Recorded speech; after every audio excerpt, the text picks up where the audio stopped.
All right, boys and girls. So this is what I have planned for the upcoming few weeks. I'm basically going to be going through every team and reviewing their season. I'm going to be giving them points based on their transfers, their ins and outs and stuff like that. The performance across the season, basically, if you won anything, how well you did, where you finished, all that stuff, and your prospects for next season. So, how well do I think you could do next season? Can you use this year as a platform to build on?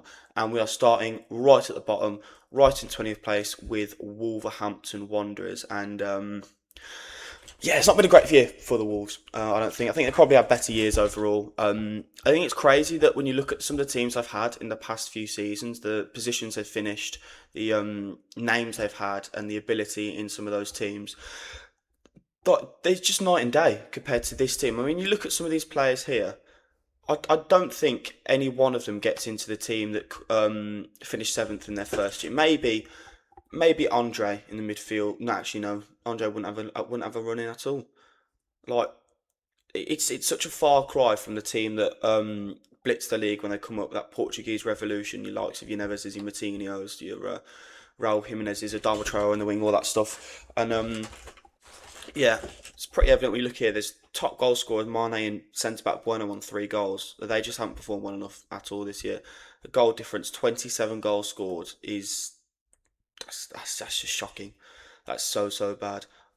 Before I get into the nitty gritty of it though, boys, I want to show you this on Substack here.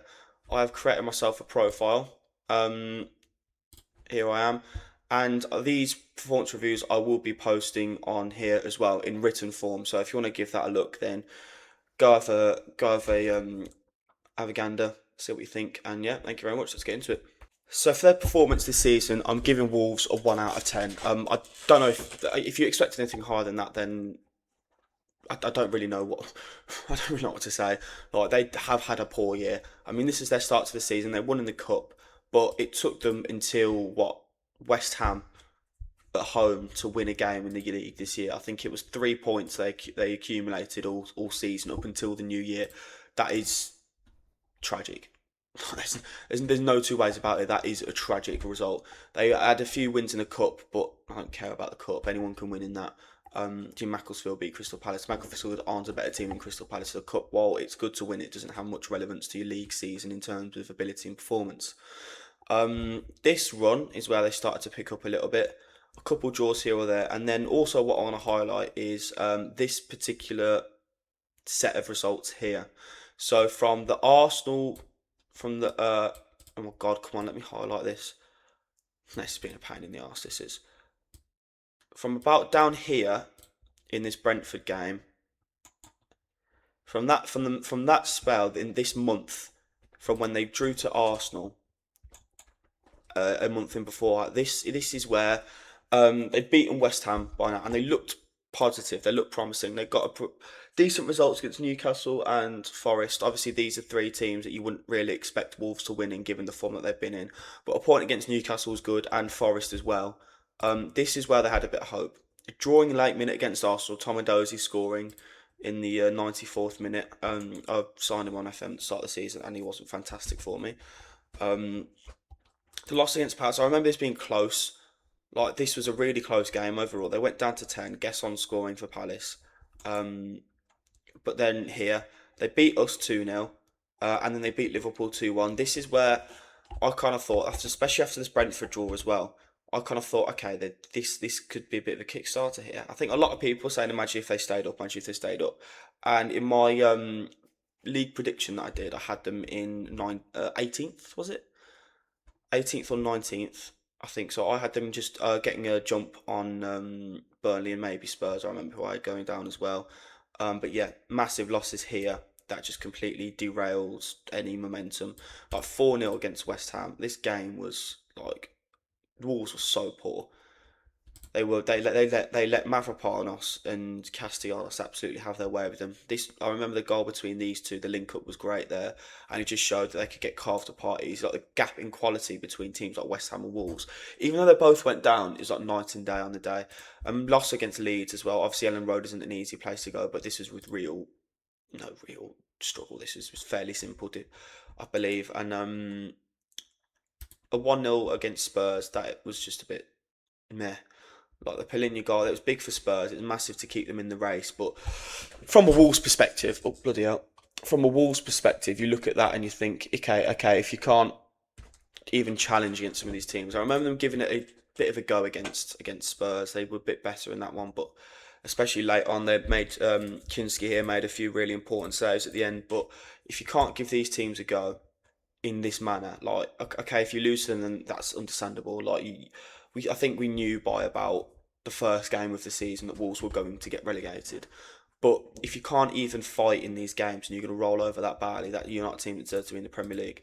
And then they picked up a few all right draws at the end of here. I mean, even this game down here, it would have been nice to win it and not finish last. That would have been because going down is one thing, but finishing bottom is like embarrassing for a team. I remember when we got relegated, for the fact that we finished bottom with so little points was like it's one of the darkest days in the club. It was such a depressing time to be a Villa fan, and Wolves have recreated that similar feeling again. I mean, these draws were all right, but when you're drawing at this late stage in the season, it doesn't make a difference. It really doesn't make a difference. So if we go overall here, I mean, this was a great way to start the season, wasn't it? I mean, they lost to Bournemouth, who I don't know why it's just changed there. Yeah, they lost to Bournemouth and stuff like that. I mean, going down to 10 men and you're 1-0 down away, it implies that the mental character in the squad isn't fantastic. I remember they won this cup game. Strand Larsen scoring some of his only goals for Wolves in the actual cup and scoring the league that much. But yeah, it's just this was a really good game. I had a good time watching that one.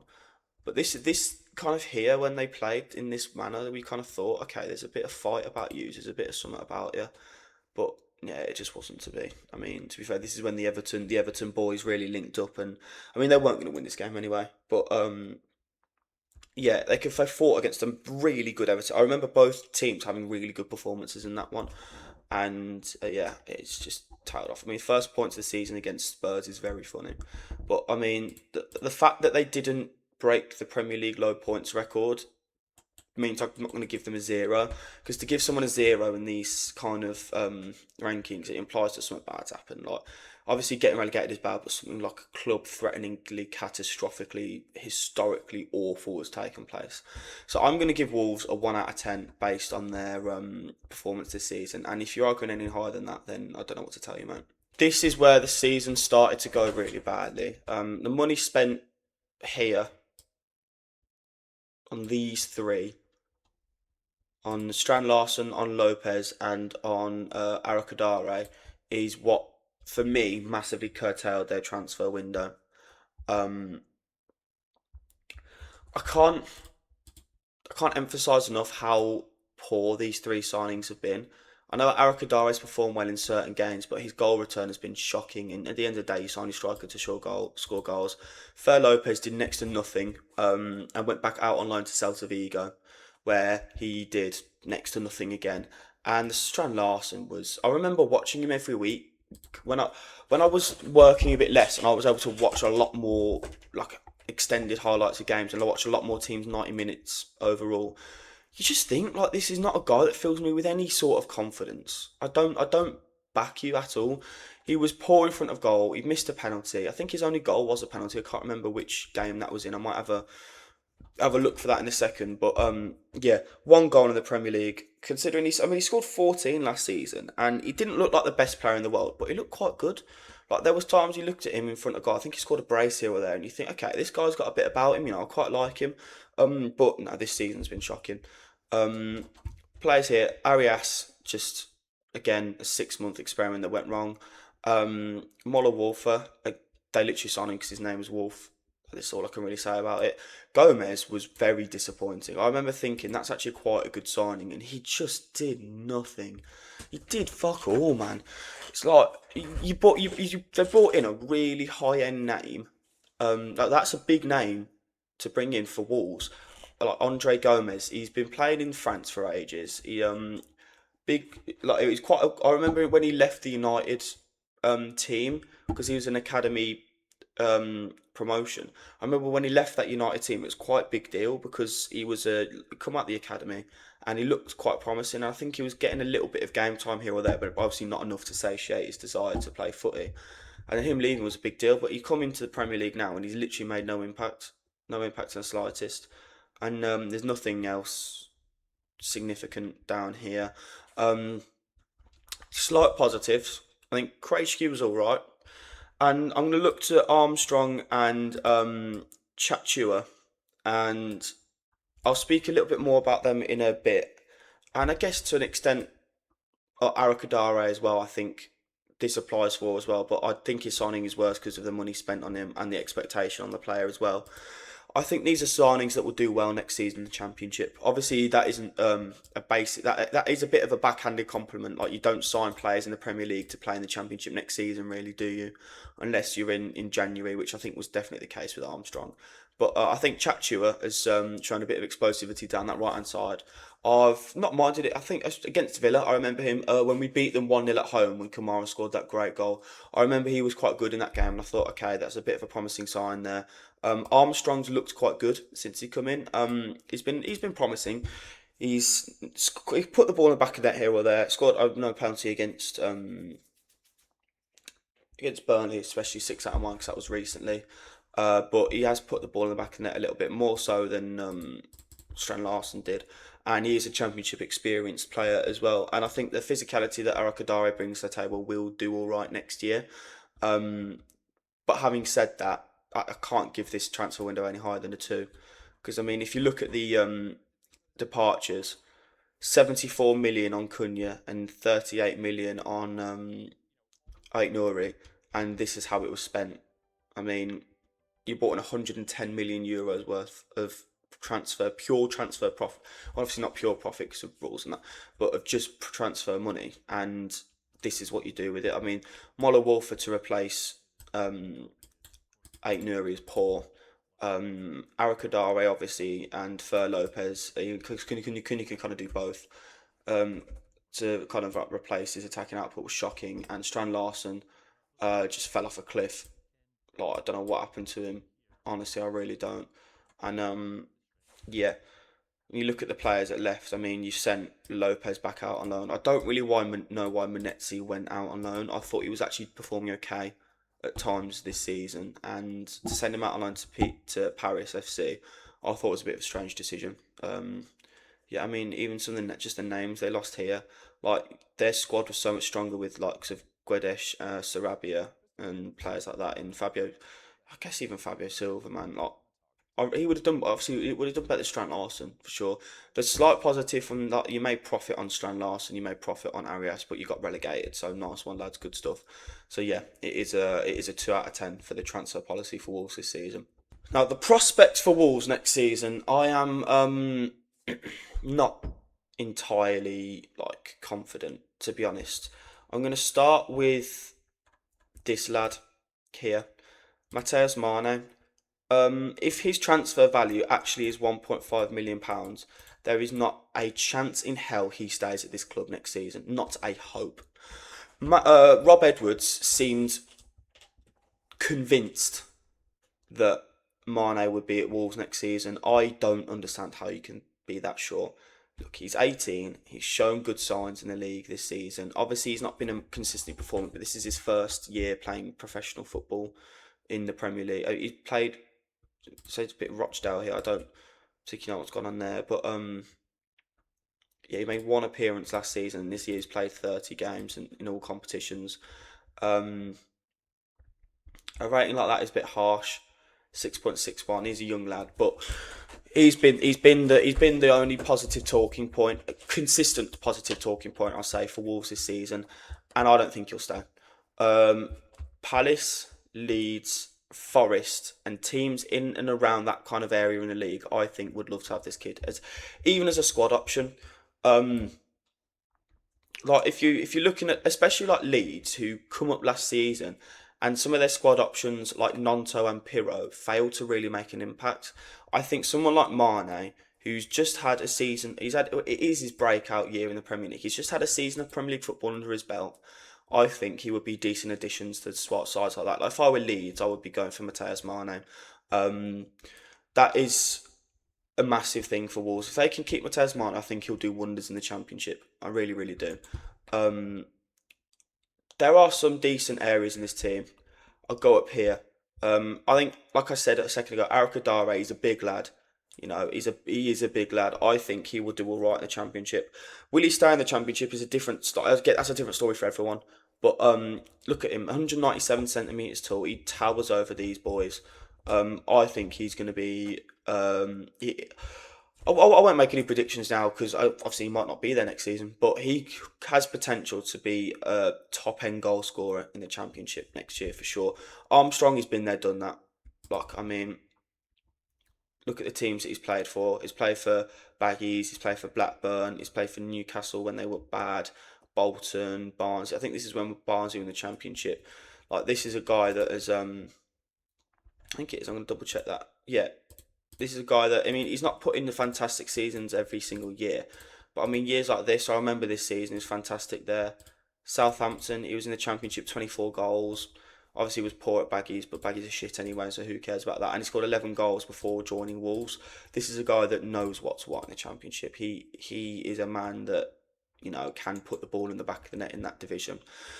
This midfield double pivot here, I don't know if you saw it on the main Wolves overview, but allegedly Madrid looking at midfielder Joao Gomez. If that happens, there's not a chance, not a catch chance in hell is he staying at this club. But again, if they keep him, then I think that's a top end Championship player. Where has he gone? Andre has just signed a new 4 year contract, so that's massive.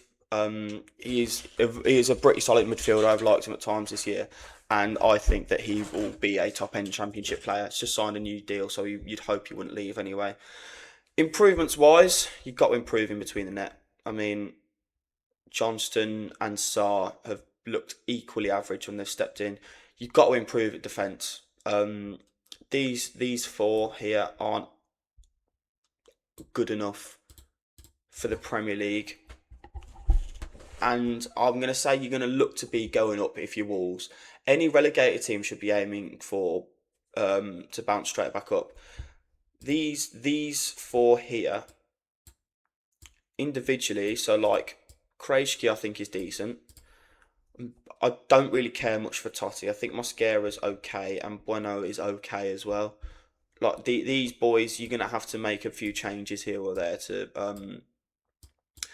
not only prepare yourself for next season, but also get a few new faces in. Because if you're Wolves, if you go into the season with just these boys here, it's going to be so uninspiring. Then not all of them are going to want to stay at the club. Some of them are going to want to leave, and you're going to have to improve because, I mean, the points they were putting in last season aren't great, and at times they look like a League One club. Um, so you've got to improve in goal for me. You've got to bring in one or two new centre backs. I don't rate Marlon Wolfer. I'll be honest with you. I do not think he's that good of a player. He come in this year and he's played 26 games. I couldn't off the top of my head tell you a good performance he's had. I know he scored a couple points here or there in the player podium, but I mean this is fitting in itself. 12 minutes off the bench. This is the Norwegian team. If you're not starting at left back for Norway, then come on. Nothing against Brentford, nothing against West Ham, nothing against. I mean, they were shit in these games, so maybe that says a lot about him. Maybe he's the key to it all. He's just not. But a 6 point, a half a football against Brighton where he did nothing. Two mediocre games here, and I mean, just very inconsistent game time. He played 90 minutes against Grimsby. You know, I think is it Gomez or Bueno that played on the left? I said Bueno, I think it was that's on the left. Let me find it. Hugo Bueno. Yeah, I don't mind Bueno, but I think you need to bring in another body at left wing there. I really think you do. Um, a bit of reinforcement in midfield, I think, is necessary.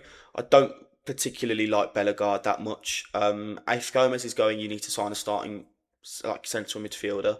And you need depth for these boys. Doyle, I think, will probably be off to the Blues from what my pals have been saying who are Blues fans. And I mean, he's had a good season there from what I've heard. If he does come back, then I think he'll be a good addition to that midfield. And even if he's a third choice, I mean, getting some minutes here or there, I think you've got a lot worse options to have. But yeah, it's just a lot of improvement needs to be done. A lot of dead wood needs to be sold. I mean, you'll get a decent. I say you get a decent bit of money for Joao Gomez. You don't know that. You're in the Championship this year. You might not get anything for Joao Gomez, really. You might get like pennies. Um, quite a few of these boys you think would be on the way out. His loan is finishing. He won't be there next season. But yeah, I'm going to give Wolves a 3 for the prospects next season because they're in the Championship. You can't really go higher than that. I think they possibly will go back up. I think there's two promoted teams that will go back up, and I think they are one of them. But I'm not 100% convinced on it. Like for me, next year, I'll give you a bit of spot. I think West Ham goes straight back up. Um, I can't definitely say the same thing about Wolves. So I'm going to give them a 3 out of 10 overall. And yeah, that's what I think for them next season. Possible promotion. I mean, the gaffer as well, Rob Edwards, is a good coach. He's done it at that level. Got Luton promoted. I think he can get Wolves promoted as well, and I don't think he's going to go anywhere. So I think that's solid there. But yeah, 3 out of 10 for Wolves in the prospects. All right then, boys, and this is how we are going to stack these up. So the performance, transfers, prospects, and overall, I will organise teams in here um rankings in here. So say Burnley get a 2 out of 10 on performance and a 1 out of 10 on transfers. Burnley will go here and then here, and it will basically be ranks at highest to worst performance, best to worst transfers, best to worst prospects, and then the overall you'll get an idea of who's in what ranking and who's done best overall. I will work out a way of doing a tiebreaker. I've not decided on that yet because I haven't had to think about that yet. But anyway, that's gonna be me for today, boys. I'm gonna try and just rattle loads of these out. So I'm gonna try and get one. I'm gonna get one done each day or 2 days, something in and around that. If I'm particularly busy on one day, you might not get a video, so don't have a pissy fit. But yeah, that'll be me done for today. Thank you very much, boys. Let me know what you think if I got anything wrong, and have a good one.